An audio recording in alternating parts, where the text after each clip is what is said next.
Toto Wolff vient de clasher Red Bull et cette fois, il ne prend aucun gant. Mesquin, embarrassant, ridicule, il a tout lâché. Mais avant de te raconter ce qui a vraiment explosé entre Mercedes et Red Bull, abonne-toi si t'es passionné de F1. Ici, on te donne le vrai fond des tensions.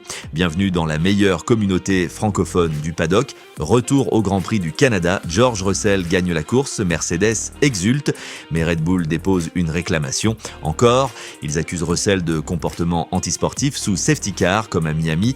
Et comme à Miami, ça a été rejeté. Et là, Toto Wolff craque.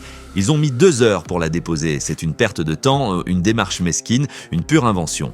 Ils parlent de clauses bizarres, de règles tirées par les cheveux. Franchement, c'est embarrassant. Et il enfonce encore le clou. On court, on gagne, on perd sur la piste. C'est comme ça qu'on fait, pas dans les bureaux. Christian Horner, de son côté, assume. Aucun regret. Mais dans le paddock, beaucoup lèvent les yeux au ciel. George Russell, lui, est presque amusé. Même Max ne savait pas que Red Bull avait protesté. C'était absurde et au final, on a tous juste raté nos avions pour rien. Verstappen ne s'est même pas exprimé, silence total, mais une chose est sûre, entre Mercedes et Red Bull, la guerre ne fait que commencer.